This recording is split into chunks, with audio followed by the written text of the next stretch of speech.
ನಿಮ್ಮಲ್ಲಿ ಅದೆಷ್ಟೋ ಮಂದಿ IAS IPS ಆಗಬೇಕು, ಒಟ್ಟಾರೆ UPSC ಕ್ಲಿಯರ್ ಮಾಡಬೇಕು ಅಂತ ಕನಸು ಕಾಣ್ತಿರ್ತೀರಿ. UPSC ಕ್ಲಿಯರ್ ಮಾಡೋದಕ್ಕೆ ಸರಿಯಾದ ಟೈಮ್ಗೆ ಸರಿಯಾದ ರೀತಿಯ ಕೋಚಿಂಗ್ ಸಿಗಬೇಕು. ಹೀಗಾಗಿ ಉತ್ತಮ ಮಾರ್ಗದರ್ಶನ ನೀಡೋಕೆ ಜನ ಮೆಚ್ಚಿದ IAS ಜ್ಞಾನಿ ಸಂಸ್ಥೆ ರೆಡಿಯಾಗಿದೆ. ಪ್ರಮುಖವಾಗಿ ಪ್ರಿಲಿಮ್ಸ್ ಎಲಿಮಿನೇಷನ್ ಟೆಕ್ನಿಕ್ಸ್ ಮತ್ತು ಮೇನ್ಸ್ ಮೆಂಟಲ್ ಆನ್ಸರ್ ರೇಟಿಂಗ್ ನಲ್ಲಿ ನಿಮ್ಮನ್ನ ಸದೃಢಗೊಳಿಸ್ತಾರೆ. ಒಳ್ಳೆ ಹೆಸರು ಮಾಡ್ತಿರುವಂತಹ ಸಂಸ್ಥೆ ಇದು. ಈಗಲೇ ಈ ವಿಳಾಸದ ಮೂಲಕ ಅವರನ್ನ ಭೇಟಿಯಾಗಬಹುದು ಅಥವಾ ಈ ಕೆಳಗಿನ ನಂಬರ್ಗೆ ಕಾಲ್ ಮಾಡಬಹುದು. ಬಂಧುಗಳೇ ನಮಸ್ಕಾರ, ಹೇಗಿದ್ರೆ ನೀವೆಲ್ಲರೂ? ನಾನು ಸುಬ್ರಹ್ಮಣ್ಯ ಎಸ್ ಹಂಡಿಗೆ. ಬಂಧುಗಳೇ, ಶುರುವಾಗಿದ್ದು ಅಮೆರಿಕ ಇಸ್ರೇಲ್ ವರ್ಸಸ್ ಇರಾನ್ ಎನ್ನುವ ರೀತಿಯಲ್ಲಿ. ಆದ್ರೆ ಆ ಸಂಘರ್ಷ ಇದೀಗ ಯಾವ ಹಂತಕ್ಕೆ ಬಂದು ನಿಂತ್ಕೊಂಡಿದೆ ಅಂದ್ರೆ ಇಡೀ ಮಧ್ಯ ಪ್ರಾಚ್ಯವೇ ಹೊತ್ತಿ ಉರಿಯೋದಿಕ್ಕೆ ಶುರುವಾಗಿದೆ. ಇದು ಎಲ್ಲಿವರೆಗೂ ಬೇಕಾದ್ರೂ ಹೋಗಿ ತಲುಪಬಹುದು. ಒಬ್ರು ಅಟ್ಯಾಕ್ ಮಾಡ್ತಾ ಇದ್ದ ಹಾಗೆ ಇನ್ನೊಬ್ರು ಹೇಳ್ತಾ ಇದ್ದಾರೆ, ನಾವು ಸುಮ್ಮನೆ ಕುತ್ಕೊಳ್ಳೋದಿಲ್ಲ, ನಾವು ಕೂಡ ಪ್ರತೀಕಾರವನ್ನ ತೀರಿಸ್ಕೊಳ್ತೀವಿ ಎನ್ನುವ ರೀತಿಯಲ್ಲಿ. ನಿಮ್ಮೆಲ್ಲರಿಗೂ ಕೂಡ ಗೊತ್ತಿರುವ ಹಾಗೆ ಅಮೆರಿಕ ಮತ್ತೆ ಇಸ್ರೇಲ್ ಜಂಟಿಯಾಗಿ ಇರಾನ್ ಮೇಲೆ ದಾಳಿಯನ್ನ ಮಾಡಿದ್ವು. ಇದೀಗ ಇರಾನ್ ಕೂಡ ಪ್ರತೀಕಾರಕ್ಕೆ ಇಳಿದಿದೆ. ಹೆಚ್ಚು ಕಡಿಮೆ 8 ದೇಶಗಳ ಮೇಲೆ ಇರಾನ್ ದಾಳಿಯನ್ನ ಮುಂದುವರಿಸ್ತಾ ಇದೆ. ಕಾರಣ, ಒಂದಷ್ಟು ಮಂದಿ ಅಮೆರಿಕಗೆ ಸಾಥ್ ಕೊಡ್ತಿದ್ದಾರೆ ಎನ್ನುವ ಕಾರಣಕ್ಕಾಗಿ. ಇನ್ನು ಆ ಬಹುತೇಕ ದೇಶಗಳಲ್ಲಿ ಅಮೆರಿಕದ ಸೇನಾ ನೆಲೆ ಇದೆ, ಅದನ್ನ ಗುರಿಯಾಗಿಸಿಕೊಂಡು ದಾಳಿಯನ್ನ ಇರಾನ್ ಮುಂದುವರಿಸಿದೆ. ಅದಕ್ಕೆ ಸಂಬಂಧಪಟ್ಟ ಹಾಗೆ ಮಾಹಿತಿಯನ್ನು ಗಮನಿಸೋಣ. ಅದರ ಜೊತೆಗೆ ಈ ಯುದ್ಧ ಅಂದಾಗ ಅಮಾಯಕರು ಬಲಿಯಾಗೋದು, ಯಾರದ್ದೋ ಸ್ವಾರ್ಥಕ್ಕೆ, ಯಾರದ್ದೋ ಲಾಭಕ್ಕೆ, ಯಾರದ್ದೋ ಈಗೋ ಅನ್ನೋದಿರುತ್ತಲ್ಲ, ಅದನ್ನ ತಣ್ಣಗೆ ಮಾಡಿಕೊಳ್ಳೋದಿಕ್ಕೆ ಇನ್ನೊಬ್ಬರ ಮೇಲೆ ಮಾಡುವಂತಹ ದಾಳಿಯಿಂದಾಗಿ ಅಮಾಯಕರು ಮತ್ತೆ ಮತ್ತೆ ಮತ್ತೆ ಬಲಿಯಾಗ್ತಾರೆ. ಯುದ್ಧ ಅಂದಾಗ ದೊಡ್ಡ ದೊಡ್ಡ ನಾಯಕರೆಲ್ಲರೂ ಕೂಡ ಸೇಫ್ ಆಗಿರ್ತಾರೆ, ಆದ್ರೆ ಅಮಾಯಕರು ಜೀವವನ್ನ ಕೈಯಲ್ಲಿ ಹಿಡಿದು ನಿಂತ್ಕೊಂಡಿರ್ತಾರೆ, ಯಾವಾಗ ಏನು ಬೇಕಾದ್ರೂ ಆಗಬಹುದು ಅಂತ. ಈ ಮಾತನ್ನ ಯಾವ ಕಾರಣಕ್ಕಾಗಿ ಹೇಳ್ತಾ ಇದ್ದೀನಿ ಅಂದ್ರೆ, ಇರಾನ್ನ ಒಂದು ಶಾಲೆಯಲ್ಲಿ ಬರೋಬ್ಬರಿ 57 ವಿದ್ಯಾರ್ಥಿನಿಯರು ಬಲಿ ಆಗಿದ್ದಾರೆ. ಇದು ಒಂದು ಸಂಗತಿ. ಇನ್ನೊಂದು ಕಡೆಯಿಂದ ಪ್ರಮುಖ ಏರ್ಪೋರ್ಟ್ಗಳೆಲ್ಲವೂ ಕೂಡ ಶಟ್ ಡೌನ್ ಆಗ್ತಿದ್ದಾವೆ. ಅಂದ್ರೆ ಫ್ಲೈಟ್ಗಳೆಲ್ಲವನ್ನೂ ಕೂಡ ಕ್ಯಾನ್ಸಲ್ ಮಾಡಲಾಗ್ತಿದೆ ಅಥವಾ ಸಸ್ಪೆಂಡ್ ಮಾಡಲಾಗ್ತಾ ಇದೆ. ಅದಕ್ಕೆ ಸಂಬಂಧಪಟ್ಟಂತ ಒಂದಷ್ಟು ಬೆಳವಣಿಗೆ ಎಲ್ಲವೂ ಕೂಡ ಆಗ್ತಾ ಇದೆ. ಇನ್ನೊಂದು ಕಡೆಯಿಂದ ಡೊನಾಲ್ಡ್ ಟ್ರಂಪ್ ಅಬ್ಬರಿಸ್ತಾ ಇದ್ದಾರೆ. ಹಾಗೆ ನೇತನ್ಯಾಹು ಕೂಡ ಅದೇ ಮಾತನ್ನು ಹೇಳ್ತಾ ಇದ್ದಾರೆ. ಖಮೇನಿ ನಮ್ಮ ಟಾರ್ಗೆಟ್, ನಾವು ಈ ಬಾರಿ ಆಡಳಿತವನ್ನ ಬದಲಿಸ್ತೀವಿ, ಅವರನ್ನ ಸರ್ವನಾಶ ಮಾಡ್ತೀವಿ ಎನ್ನುವ ರೀತಿಯಲ್ಲಿ ಅಬ್ಬರಿಸ್ತಾ ಇದ್ದಾರೆ. ಹೀಗಾಗಿ ಈ ಸಂಘರ್ಷ ಇನ್ನಷ್ಟು ತೀವ್ರವಾಗುವಂತ ಎಲ್ಲ ಲಕ್ಷಣಗಳು ಕೂಡ ಕಾಣಿಸ್ತಾ ಇದೆ. ಹಾಗಾದ್ರೆ ಸದ್ಯಕ್ಕೆ ಏನಾಗ್ತಿದೆ, ಕಂಪ್ಲೀಟ್ ಡೀಟೇಲ್ ಅನ್ನ ಒಂದೊಂದಾಗಿ ಗಮನಿಸ್ತಾ ಹೋಗೋಣ. ಒಂದು ಕಡೆ ಇದೆಲ್ಲವೂ ಕೂಡ ಶುರುವಾಗಿದ್ದು ನಿಮ್ಮೆಲ್ಲರಿಗೂ ಕೂಡ ಗೊತ್ತಿರುವ ಹಾಗೆ 2025ರಲ್ಲಿ ಇಸ್ರೇಲ್ ಹಾಗೆ ಇರಾನ್ ನಡುವೆ ಹೆಚ್ಚು ಕಡಿಮೆ 12 ದಿನಗಳ ಕಾಲ ಸಂಘರ್ಷ ಅಥವಾ ಕಾದಾಟ ನಡೆಯುತ್ತೆ. ಅಂತಿಮವಾಗಿ ಅಮೆರಿಕ ಇರಾನ್ನ ಪರಮಾಣು ಸಂಗ್ರಹಗಾರಗಳ ಮೇಲೆ ದಾಳಿ ಮಾಡುವ ಮೂಲಕ ತಾತ್ಕಾಲಿಕವಾಗಿ ಆ ಯುದ್ಧವನ್ನ ಅಲ್ಲಿಗೆ ನಿಲ್ಲಿಸಿತ್ತು. ಅದಾದ ನಂತರ ಅಮೆರಿಕ ಹಾಗೆ ಇರಾನ್ ನಡುವೆ ನಿರಂತರವಾಗಿ ಗುದ್ದಾಟ ನಡೀತಾನೆ ಇತ್ತು. ಅಮೆರಿಕ ಹೇಳ್ತಾ ಇತ್ತು, ಇರಾನ್ ಪರಮಾಣು ಸಂಗ್ರಹವನ್ನ ನಾವು ಯಾವುದೇ ಕಾರಣಕ್ಕೂ ಸಹಿಸಿಕೊಳ್ಳೋದಿಲ್ಲ, ಅವರು ಸಹಿಯನ್ನ ಹಾಕಬೇಕು ಅಥವಾ ಪರಮಾಣು ಸಂಗ್ರಹವನ್ನ ಮಾಡೋದಿಲ್ಲ ಅಂತ ಹೇಳಿ ಸ್ಪಷ್ಟವಾಗಿ ಹೇಳಬೇಕು ಎನ್ನುವ ರೀತಿಯಲ್ಲಿ ಅಮೆರಿಕ ಮತ್ತೆ ಮತ್ತೆ ಹೇಳ್ತಾ ಇತ್ತು. ಅವರಿಬ್ಬರ ನಡುವೆ ನಿರಂತರವಾಗಿ ಒಂದಷ್ಟು ಸಂಘರ್ಷ ಅಥವಾ ಈ ರೀತಿಯ ಒಂದಷ್ಟು ಬೆಳವಣಿಗೆ ನಡೀತಾ ಇತ್ತು, ಜಟಾಪಟಿ. ಅದಾದ ಬಳಿಕ ಇರಾನ್ನ ಒಳಗಡೆ ಆಂತರಿಕ ಕಲಹ ತೀವ್ರ ಸ್ವರೂಪವನ್ನು ಪಡಿತು. ಆ ಆಂತರಿಕ ಸಂಘರ್ಷಕ್ಕೆ ಅಮೆರಿಕ ಕೂಡ ಪರೋಕ್ಷವಾಗಿ ಬೆಂಬಲವನ್ನ ನೀಡಿಕೊಂಡು ಬಂದಿತ್ತು. ಅಂಥದ್ದೊಂದು ಬೆಳವಣಿಗೆ ಆಗಿತ್ತು. ಅದಾದ ನಂತರ ಹೆಚ್ಚು ಕಡಿಮೆ 1 ವಾರ ಅಥವಾ 15 ದಿನಗಳಿಂದ ಬಹಳ ಸದ್ದು ಮಾಡ್ತಿದ್ದಂತಹ ಸಂಗತಿ ಏನಪ್ಪಾ ಅಂದ್ರೆ, ಅಮೆರಿಕ ಯಾವಾಗ ಬೇಕಾದ್ರೂ ಇರಾನ್ ಮೇಲೆ ದಾಳಿ ಮಾಡಬಹುದು ಅಥವಾ ಯುದ್ಧವನ್ನ ಸಾರಬಹುದು ಅಂತ ಹೇಳಿ. ಅದಕ್ಕೆ ಪೂರಕ ಎನ್ನುವ ರೀತಿಯಲ್ಲಿ ಅಮೆರಿಕ ಕೂಡ ಅದಕ್ಕೆ ಎಲ್ಲಾ ರೀತಿಯಾದಂತಹ ಸಿದ್ಧತೆಯನ್ನ ಮಾಡ್ಕೊಳ್ತಾ ಇತ್ತು.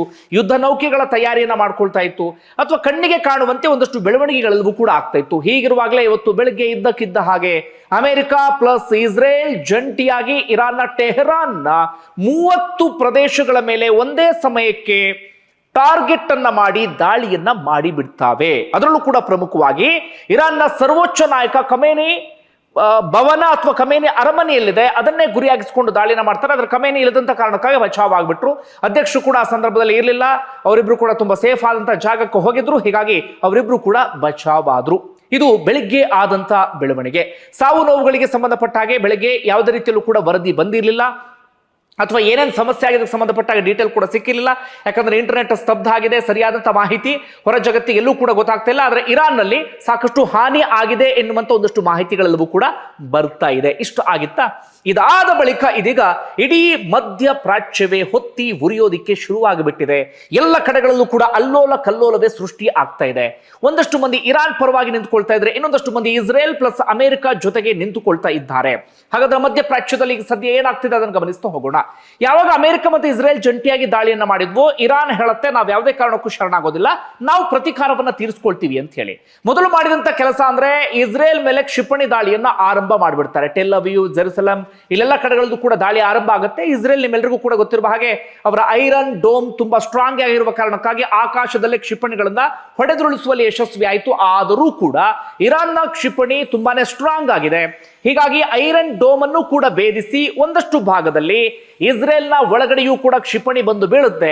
ಇಸ್ರೇಲ್ನ ಒಳಗಡೆಯೂ ಕೂಡ ಒಂದಷ್ಟು ಹಾನಿ, ಒಂದಷ್ಟು ಸಮಸ್ಯೆ ಎಲ್ಲವೂ ಕೂಡ ಉಂಟಾಗಿ ಬಿಡುತ್ತೆ. ಯಾಕಂದ್ರೆ ಇಸ್ರೇಲ್ ಮತ್ತೆ ಗಾಜಾ ಸಂಘರ್ಷ ಆಗ್ತಿತ್ತಲ್ಲ, ಆಗ ಇಸ್ರೇಲ್ಗೆ ಅಷ್ಟು ಟೆನ್ಷನ್ ಇರಲಿಲ್ಲ. ಯಾಕಂದ್ರೆ ಆ ಕಡೆಯಿಂದ ಆ ಕ್ಷಿಪಣಿ ಅಂತ ಪರಿಣಾಮಕಾರಿ ಅಂತದ್ದೇನು ಕೂಡ ಇರಲಿಲ್ಲ. ಆದ್ರೆ ಇರಾನ್ ನಿಮ್ಮೆಲ್ಲರಿಗೂ ಕೂಡ ಗೊತ್ತಿರುವ ಹಾಗೆ ಶಸ್ತ್ರಾಸ್ತ್ರಗಳ ವಿಚಾರದಲ್ಲಿ, ಅತ್ಯಾಧುನಿಕ ಯುದ್ಧೋಪಕರಣಗಳ ವಿಚಾರದಲ್ಲಿ ತುಂಬಾನೇ ಸ್ಟ್ರಾಂಗ್ ಆಗಿರುವಂತಹ ದೇಶ. ಹೀಗಾಗಿ ಇಸ್ರೇಲ್ನ ಒಳಗಡೆ ಒಂದಷ್ಟು ಕ್ಷಿಪಣಿಗಳೆಲ್ಲವೂ ಕೂಡ ಬಂದು ಬಿತ್ತು. ಇದಾಗಿದ್ರೆ ಸಮಸ್ಯೆ ಇರ್ತಿರ್ಲಿಲ್ಲ. ಇಸ್ರೇಲ್ ದಾಳಿ ಮಾಡ್ತು, ಇರಾನ್ ಪ್ರತಿಕಾರವನ್ನು ತೀರಿಸಿಕೊಳ್ತು, ಅವರಿಬ್ಬರ ನಡುವಿನ ದಾಳಿ ಅಂತ ಹೇಳಬಹುದಿತ್ತು. ಆದ್ರೆ ಈಗ ಮಧ್ಯಪ್ರಾಚ್ಯ ಹೊತ್ತಿ ಉರಿಯೋದಕ್ಕೆ ಶುರುವಾಗಿದ್ದು ಯಾವಾಗ ಅಂದ್ರೆ, ಇರಾನ್ ಏನ್ ಮಾಡುತ್ತೆ ಅಂದ್ರೆ ಬರೋಬ್ಬರಿ 8 ದೇಶಗಳ ಮೇಲೆ ಏಕಕಾಲದಲ್ಲಿ ದಾಳಿಯನ್ನ ಆರಂಭಿಸಿ ಬಿಡುತ್ತೆ. ಕ್ಷಿಪಣಿಗಳನ್ನ ಹಾಕೋದಿಕ್ಕೆ ಶುರು ಮಾಡಿಕೊಂಡು ಬಿಡುತ್ತೆ. ಯಾವ ಕಾರಣಕ್ಕಾಗಿ ಅಂದ್ರೆ, ಅದರಲ್ಲಿ ಒಂದಷ್ಟು ದೇಶಗಳು ಅಮೆರಿಕದ ಜೊತೆಗೆ ಇದ್ದಾರೆ, ಅಮೆರಿಕಗೆ ಬೆಂಬಲವನ್ನ ಕೊಡ್ತಿದ್ದಾರೆ ಎನ್ನುವ ಕಾರಣಕ್ಕಾಗಿ. ಹಾಗೆ ಇನ್ನುಳಿದಂತಹ ದೇಶಗಳಲ್ಲಿ ಅಮೆರಿಕದ ಸೇನಾ ನೆಲೆಗಳು ಇದೆ ಎನ್ನುವಂತ ಕಾರಣಕ್ಕಾಗಿ ಅಮೆರಿಕ ಇರಾಕ್ನ ಸೇನಾ ನೆಲೆಯನ್ನೇ ಬಳಸಿಕೊಂಡು ಇರಾನ್ ಮೇಲೆ ದಾಳಿ ಮಾಡ್ತಾ ಇತ್ತಲ್ಲ, ಹಾಗೆ ಬೇರೆ ಬೇರೆ ಕಡೆಗಳಲ್ಲೂ ಕೂಡ ಸೇನಾ ನೆಲೆ ಇದೆ. ಅಮೆರಿಕ ನಿಮ್ಮೆಲ್ಲರಿಗೂ ಕೂಡ ಗೊತ್ತಿರುವ ಹಾಗೆ ಬಹುತೇಕ ಎಲ್ಲ ಕಡೆಗಳಲ್ಲೂ ಕೂಡ ತನ್ನ ಪ್ರಾಬಲ್ಯವನ್ನ ಹೊಂದಿದೆ. ಮಧ್ಯಪ್ರಾಚ್ಯ ಭಾಗದಲ್ಲೂ ಕೂಡ ತನ್ನ ಪ್ರಾಬಲ್ಯವನ್ನ ಹೊಂದಿದೆ. ಹೆಚ್ಚು ಕಡಿಮೆ 40,000 ಸೈನಿಕರನ್ನ ಅಲ್ಲಿ ನಿಯೋಜನೆ ಮಾಡಿದೆ ಬೇರೆ ಬೇರೆ ದೇಶಗಳಲ್ಲಿ ಅಮೆರಿಕ. ಅಂದ್ರೆ ಅಷ್ಟರ ಮಟ್ಟಿಗೆ ಎಲ್ಲ ಕಡೆಗಳಲ್ಲೂ ಕೂಡ ಅಮೆರಿಕ ತನ್ನ ಹಿಡಿತವನ್ನ ಹಿಡ್ಕೊಂಡಿರುತ್ತೆ. ಅದೇ ರೀತಿಯಾಗಿ ಬೇರೆ ಬೇರೆ ದೇಶಗಳಲ್ಲೂ ಕೂಡ ಅಮೆರಿಕದ ಸೇನಾ ನೆಲೆ ಇತ್ತು. ಹೀಗಾಗಿ ಇರಾನ್ ಯಾವ್ಯಾವ ಕಡೆ ದಾಳಿಯನ್ನ ಮಾಡ್ತು ಅಂತ ನಾವು ಗಮನಿಸ್ತಾ ಹೋಗೋದಾದ್ರೆ, UAE ಮೇಲೆ ದಾಳಿಯನ್ನ ಮಾಡಿದೆ. UAEಯ ದುಬೈ, ಅಬುದಾಬಿ. ದುಬೈ ನಿಮಗೆಲ್ಲರಿಗೂ ಕೂಡ ಗೊತ್ತಿದೆ, ಅತ್ಯಂತ ಪ್ರಸಿದ್ಧವಾಗಿರುವಂತಹ ಒಂದು ಪ್ರದೇಶ. ಜೊತೆಗೆ ನಮ್ಮವರು ಕೂಡ ಸಾಕಷ್ಟು ಮಂದಿ ಇದ್ದಾರೆ. ಅಂತ ದುಬೈ ಮೇಲೆ ಇದೀಗ ಕ್ಷಿಪಣಿ ದಾಳಿಯಾಗಿದೆ. ಅಬುದಾಬಿ ಮೇಲೆ ಕ್ಷಿಪಣಿ ದಾಳಿಯಾಗಿದೆ. ಇದು UAEಗೆ ಸಂಬಂಧಪಟ್ಟಂತ ವಿಚಾರ. ಹಾಗೆ UAEನ ಬೇರೆ ಬೇರೆ ರಾಜ್ಯ ಅಥವಾ ಪ್ರಾಂತ್ಯ ಅಂತ ಏನ್ ಕರಿತೀವಿ ಅವುಗಳ ಮೇಲೂ ಕೂಡ ದಾಳಿ ಆಗ್ತಾ ಇದೆ. ಹಾಗೆ ಕತಾರ್ ಮೇಲೂ ಕೂಡ ದಾಳಿಯನ್ನ ಮಾಡಿದೆ ಇರಾನ್. ಕತಾರ್ ಮೇಲೂ ಕೂಡ ದಾಳಿಯನ್ನ ಮಾಡಿದೆ. ಅದೇ ರೀತಿಯಾಗಿ ಜೋರ್ಡಾನ್ ಮೇಲೂ ಕೂಡ ದಾಳಿಯಾಗಿದೆ. ಕುವೈತ್ ಮೇಲೂ ಕೂಡ ದಾಳಿಯನ್ನ ಮಾಡಲಾಗಿದೆ. ಬಹರೇನ್ ಮೇಲೂ ಕೂಡ ದಾಳಿಯನ್ನ ಮಾಡಿದೆ, ಚಿಕ್ಕದಾಗಿರುವಂತಹ ದ್ವೀಪ ರಾಷ್ಟ್ರ ಅದು. ಸೌದಿ ಮೇಲೂ ಕೂಡ ದಾಳಿಯನ್ನ ಮಾಡಿದೆ. ಸೌದಿ ಹೇಳ್ತಾ ಇದೆ, UAE ಇದೀಗ ಹೇಳ್ತಾ ಇದೆ, ನಾವು ಕೂಡ ಪ್ರತಿಕಾರವನ್ನ ತೀರಿಸ್ಕೊಳ್ತೀವಿ ಅಂತ ಹೇಳಿ. ಯಾಕಂದ್ರೆ UAE ನಲ್ಲಿ ಒಂದು ಡೆತ್ ಕೂಡ ಆಗಿದೆ. ಹೀಗಾಗಿ ನಾವು ಕೂಡ ಪ್ರತಿಕಾರವನ್ನ ತೀರಿಸ್ಕೊಳ್ತೀವಿ ಎನ್ನುವಂತ ಮಾತನ್ನ ಅವರು ಕೂಡ ಹೇಳ್ತಾ ಇದ್ದಾರೆ. ಇರಾಕ್ ಮೇಲೂ ಕೂಡ ದಾಳಿ ಮಾಡಿದೆ ಇರಾಕ್ ಕೂಡ ಅದೇ ಮಾತನ್ನ ಹೇಳ್ತಾ ಇದೆ. ಹೀಗಾಗಿ ಇದೀಗ ಇರಾನ್ ಮೇಲೆ ಮುಗಿಬೀಳುವಂತಹ ರಾಷ್ಟ್ರಗಳ ಸಂಖ್ಯೆ ಇದೀಗ ಜಾಸ್ತಿ ಆಗ್ತಾ ಇದೆ. ಒಂದು ಕಡೆಯಿಂದ ಅಮೆರಿಕ, ಮತ್ತೊಂದು ಕಡೆಯಿಂದ ಇಸ್ರೇಲ್, ಇದೀಗ UAE ಹೇಳ್ತಾ ಇದೆ, ಸೌದಿ ಹೇಳ್ತಾ ಇದೆ, ಬೇರೆ ಬೇರೆ ಮುಸ್ಲಿಂ ರಾಷ್ಟ್ರಗಳು ಕೂಡ ಅದೇ ಮಾತನ್ನ ಇದೀಗ ಹೇಳೋದಿಕ್ಕೆ ಶುರು ಮಾಡ್ಕೊಂಡಿದ್ದಾರೆ. ಹೀಗಾಗಿ ಮಧ್ಯಪ್ರಾಚ್ಯ ಇನ್ನಷ್ಟು ಹೊತ್ತಿ ಉರಿಯೋದ್ರಲ್ಲಿ ಯಾವುದೇ ಅನುಮಾನ ಇಲ್ಲ ಎನ್ನುವ ಹಂತಕ್ಕೆ ಬಂದು ಬಿಟ್ಟಿದೆ. ಇದರ ನಡುವೆ ಡೊನಾಲ್ಡ್ ಟ್ರಂಪ್ ಇದೀಗ ಮತ್ತೆ ಮತ್ತೆ ಹೇಳ್ತಿರುವಂತ ಮಾತೇನಪ್ಪಾ ಅಂದ್ರೆ, ನಮ್ಮ ಟಾರ್ಗೆಟ್ ಇರೋದು ಇರಾನ್ನ ಸೇನೆ, ನೌಕಾಪಡೆ, ಹಾಗೆ ಕ್ಷಿಪಣಿಯ ತಾಣ, ಅವುಗಳನ್ನ ನಾಶ ಮಾಡ್ತೀವಿ. ಹಾಗೆ ಇರಾನಿಯರು ತಮ್ಮ ಸರ್ಕಾರವನ್ನ ಪತನಗೊಳಿಸಬೇಕು, ಹೊಸ ಸರ್ಕಾರವೊಂದು ಅಲ್ಲಿಗೆ ಬರುತ್ತೆ. ಈ ಖಮೇನಿ ರೆಜ್ಯೂಮ್ ಏನಿದೆ, ಆಡಳಿತ ಏನಿದೆ, ಅದನ್ನ ಪುಡಿಗಟ್ಟಬೇಕು ನೀವು ಎನ್ನುವ ರೀತಿಯಲ್ಲಿ ಇರಾನಿಯರಿಗೆ ಟ್ರಂಪ್ ಕರೆ ಕೊಡ್ತಾ ಇದ್ದಾರೆ. ಖಮೇನಿ ಸರ್ಕಾರವನ್ನ ಉರುಳಿಸಬೇಕು ಎನ್ನುವ ರೀತಿಯಲ್ಲಿ. ಅದಕ್ಕೆ ಇರಾನ್ನ ಜನ ಹೇಗೆ ಪ್ರತಿಕ್ರಿಯೆ ಕೊಡ್ತಾರೋ ಗೊತ್ತಿಲ್ಲ. ಕೆಲ ದಿನಗಳ ಹಿಂದೆ ದೊಡ್ಡ ಮಟ್ಟಿಗೆ ಪ್ರತಿಭಟನೆಯನ್ನ ಮಾಡಿದ್ರು. ಆದ್ರೆ ಯುದ್ಧದ ಸಂದರ್ಭದಲ್ಲಿ ಏನ್ ಮಾಡ್ತಾರೋ ಗೊತ್ತಿಲ್ಲ. ಯಾಕಂದ್ರೆ ಇರಾನಲ್ಲೂ ಕೂಡ ಒಂದಷ್ಟು ಅಮಾಯಕರ ಬಲಿ ಆಗ್ತಾ ಇದೆ. ಹೀಗಾಗಿ ಅವ್ರು ಯಾವ ರೀತಿ ಇದಕ್ಕೆ ಪ್ರತಿಕ್ರಿಯೆ ಕೊಡ್ತಾರೆ ಡೊನಾಲ್ಡ್ ಟ್ರಂಪ್ರ ಮಾತಿಗೆ ಅನ್ನೋದನ್ನು ಕಾದು ನೋಡ್ಬೇಕಾಗಿದೆ. ಡೊನಾಲ್ಡ್ ಟ್ರಂಪ್ ಮತ್ತೆ ಮತ್ತೆ ಹೇಳ್ತಾ ಇರೋದು, ನಮ್ಮ ಟಾರ್ಗೆಟ್ ಖಮೇನಿ, ಪರಮಾಣು ಸಂಗ್ರಹಾಗಾರಗಳು, ನಾವು ಯಾವುದೇ ಕಾರಣಕ್ಕೂ ಸುಮ್ಮನೆ ಬಿಡೋದಿಲ್ಲ ಎನ್ನುವ ರೀತಿಯಲ್ಲಿ. ಇರಾನ್ ಹೇಳ್ತಾ ಇದೆ, ನಾವು ಶರಣಾಗುವಂತ ಮಾತೇ ಇಲ್ಲ, ನಮ್ಮ ದೇಶವನ್ನ ರಕ್ಷಣೆ ಮಾಡ್ಕೊಳ್ಳೋದು ನಮಗೆ ಗೊತ್ತಿದೆ, ನಾವು ಕೂಡ ಪ್ರತಿಕಾರವನ್ನ ತೀರಿಸ್ಕೊಳ್ತೀವಿ ಎನ್ನುವ ರೀತಿಯಲ್ಲಿ ಅವರು ಕೂಡ ಹೇಳ್ತಾ ಇದ್ದಾರೆ. ಒಟ್ಟಾರೆ ಇಷ್ಟು ಬೆಳವಣಿಗೆ ಆಗ್ತಿದೆಯಾ? ಇದರ ನಡುವೆ ಸಾಕಷ್ಟು ಏರ್ಪೋರ್ಟ್ಗಳನ್ನು ಶಟ್ ಡೌನ್ ಮಾಡಲಾಗ್ತಿದೆ. ಅದೇ ರೀತಿಯಾಗಿ ಫ್ಲೈಟ್ಗಳನ್ನು ಸಸ್ಪೆಂಡ್ ಮಾಡಲಾಗ್ತಿದೆ. ದುಬೈ ಇಂಟರ್ನ್ಯಾಷನಲ್ ಏರ್ಪೋರ್ಟ್ ಇಡೀ ಜಗತ್ತಿನಲ್ಲೇ ಅತ್ಯಂತ ಬ್ಯುಸಿಯೆಸ್ಟ್ ಏರ್ಪೋರ್ಟ್ ಅದು. ಅಂತ ಏರ್ಪೋರ್ಟ್ ಅನ್ನೇ ಇದೀಗ ಫ್ಲೈಟ್ಗಳನ್ನ ಸಸ್ಪೆಂಡ್ ಮಾಡಲಾಗ್ತಾ ಇದೆ, ಅಂದ್ರೆ ಕ್ಯಾನ್ಸಲ್ ಮಾಡಲಾಗ್ತದೆ. ಒಂದು ರೀತಿಯಲ್ಲಿ ಶಟ್ ಡೌನ್, ಒಂದು ರೀತಿಯಲ್ಲಿ ಏರ್ಪೋರ್ಟೇ ಬಂದ್ ಎನ್ನುವಂತ ಪದವನ್ನು ಕೂಡ ಈ ಸಂದರ್ಭದಲ್ಲಿ ಬಳಸಬಹುದು. ಯಾವ ಸಂದರ್ಭದಲ್ಲಿ ಅದು ನಾರ್ಮಲ್ ಸಿಚುವೇಶನ್ಗೆ ಬರುತ್ತೋ ಗೊತ್ತಿಲ್ಲ. ಈಗ ದುಬೈನಲ್ಲೂ ಕೂಡ ದಾಳಿ ಆಗ್ತಿರುವ ಕಾರಣಕ್ಕಾಗಿ ಇಂಥದ್ದೊಂದು ನಿರ್ಧಾರಕ್ಕೆ ಇದೀಗ ಬರಲಾಗಿದೆ. ಇದು ಸದ್ಯಕ್ಕೆ ಆಗ್ತಿರುವಂತಹ ಬೆಳವಣಿಗೆ. ಅದರ ನಡುವೆ ಇದೀಗ ಇಸ್ರೇಲ್ ಹೇಳ್ತಾ ಇದೆ, ನಾವು ಇರಾನ್ನ ರಕ್ಷಣಾ ಸಚಿವರನ್ನೇ ಮುಗಿಸ್ಬಿಟ್ಟಿದ್ದೇವೆ, ಇರಾನ್ನ ಇನ್ನೊಂದಷ್ಟು ಪ್ರಮುಖರನ್ನು ಕೂಡ ಮುಗಿಸಿದ್ದೇವೆ ಅಂತ ಹೇಳಿ. ಅದಕ್ಕೆ ಸಂಬಂಧಪಟ್ಟ ಹಾಗೆ ಇನ್ನಷ್ಟು ಡೀಟೇಲ್ ಬರಬೇಕಾಗಿದೆ. ಇದರ ನಡುವೆ ಬಹಳ ಹೃದಯ ವಿದ್ರಾವಕ ಸಂಗತಿ ಅಂದ್ರೆ, ಅದೊಂದು ಶಾಲೆ ಇದೆ ಇರಾನ್ನಲ್ಲಿ. ಆ ಶಾಲೆಯ ಹೆಸರನ್ನ ನಾನು ಈಗ ಪ್ರಸ್ತಾಪವನ್ನ ಮಾಡ್ತೇನೆ. ಅದಾದ ಬಳಿಕ ಉಳಿದ ವಿಚಾರಕ್ಕೆ ನಾನು ಬರ್ತಾ ಹೋಗ್ತೇನೆ. ಮಿನಾಬ್ ಎನ್ನುವಂತ ಶಾಲೆ. ಆ ಮಿನಾಬ್ ಶಾಲೆಯಲ್ಲಿ 57 ವಿದ್ಯಾರ್ಥಿನಿಯರು ಬಲಿ ಆಗಿಬಿಟ್ಟಿದ್ದಾರೆ. ಹೆಣ್ಣುಮಕ್ಕಳ ಶಾಲೆ ಅಂತ ಕಾಣುತ್ತೆ ಅದು. ಆ ಶಾಲೆಯ ಮೇಲೆ ಇಸ್ರೇಲ್ ಕ್ಷಿಪಣಿಯನ್ನ ಹಾಕಿಬಿಟ್ಟಿದೆ ಅಥವಾ ಬಾಂಬನ್ನ ಹಾಕಿಬಿಟ್ಟಿದೆ. ಆ ಶಾಲೆ ಇದೀಗ ಸುಟ್ಟು ಭಸ್ಮ ಆಗಿದೆ. ಬಹುತೇಕ ಎಲ್ಲರೂ ಕೂಡ ಶಾಲೆಯ ಒಳಗಡೆ ಇದ್ದಂಥವ್ರೆಲ್ಲರೂ ಕೂಡ ಬಲಿಯಾಗಿದ್ದಾರೆ. ಬರೋಬ್ಬರಿ 57 ವಿದ್ಯಾರ್ಥಿನಿಯರು. ಇದು ಅಮಾಯಕರು ಬಲಿಯಾಗುವಂತಹ ಪರಿ.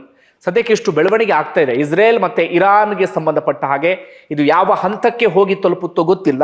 ಇಸ್ರೇಲ್ ಮತ್ತೆ ಅಮೆರಿಕ ಹಠ ಹಿಡಿದು ಕುಳಿತುಕೊಂಡಿದ್ದಾರೆ, ನಾವು ಖಮೇನಿ ಆಡಳಿತವನ್ನ ಇಳಿಸ್ತೇವೆ, ಇರಾನ್ ಜನರಿಗೆ ಹೊಸ ಭರವಸೆಯನ್ನ ಕೊಡ್ತಾ ಇದ್ದೇವೆ, ಅಲ್ಲಿ ಹೊಸ ಆಡಳಿತ ಬರುತ್ತೆ, ಇರಾನ್ ಜೊತೆಗೆ ಈಗ ಸದ್ಯಕ್ಕೆ ಆರ್ಥಿಕ ದಿಗ್ಬಂಧ ಅದೆಲ್ಲವೂ ಕೂಡ ಇದೆಯಲ್ಲ, ಮುಂದೊಂದು ದಿನ ಅಂಥದ್ದು ಯಾವುದು ಕೂಡ ಇರೋದಿಲ್ಲ ಎನ್ನುವ ರೀತಿಯಲ್ಲಿ ಅಮೆರಿಕ ಹೇಳ್ತಾ ಇದೆ. ಇರಾನಿಯರು ಅದಕ್ಕೆ ಯಾವ ರೀತಿಯಾಗಿ ಪ್ರತಿಕ್ರಿಯೆಯನ್ನು ಕೊಡ್ತಾರೆ ಕಾದು ನೋಡ್ಬೇಕಾಗಿದೆ. ಹಾಗೆ ಇರಾನ್ ಸದ್ಯ ಮಾಡು ಇಲ್ಲವೇ ಮಡಿ ಎನ್ನುವಂತ ಹೋರಾಟಕ್ಕೆ ಮುಂದೆ ಬಂದ್ಬಿಟ್ಟಿದೆ. ಅಂದ್ರೆ ಇಲ್ಲಿಯವರೆಗಿನ ಪ್ರತಿದಾಳಿ ಒಂದು ರೀತಿ, ಆದ್ರೆ ಈಗ ಇನ್ನೊಂದು ಹಂತ ಅಂತ ಹೇಳಿ, ಅಂದ್ರೆ ಇದು ಕೊನೆಯ ಹಂತ ಎನ್ನುವ ರೀತಿಯಲ್ಲಿ ಎಲ್ಲ ಶಕ್ತಿಯನ್ನು ಕೂಡ ಪ್ರಯೋಗ ಮಾಡ್ತೀವಿ ಅಂತ ಹೇಳಿ. ಆ ಶಕ್ತಿ ಪ್ರಯೋಗಕ್ಕೆ ಇನ್ನು ಯಾರ್ಯಾರು ಬಲಿ ಆಗ್ತಾರೋ ಗೊತ್ತಿಲ್ಲ. ಇಸ್ರೇಲ್ ಅಮೆರಿಕ ಜಂಟಿ ಆಗಿದ್ದಾರೆ, ಹೀಗಾಗಿ ಅವರ ಅಟ್ಯಾಕ್ ಕೂಡ ಅಷ್ಟೇ ಭೀಕರವಾಗಿರುತ್ತೆ. ನೋಡಿ ಇಲ್ಲಿ ಹೋಗಿ ತಲುಪುತ್ತೆ ಅಂತ. ಬಂಧುಗಳೇ, ನಿಮ್ಗೆ ಏನಿಸ್ತಿದೆ ಸಂಬಂಧಪಟ್ಟ ಹಾಗೆ ಕಮೆಂಟ್ ಬಾಕ್ಸ್ ಅಲ್ಲಿ ಮೆನ್ಷನ್ ಮಾಡಿ. ಧನ್ಯವಾದ ವಿಡಿಯೋ ನೋಡಿದ್ದಕ್ಕಾಗಿ.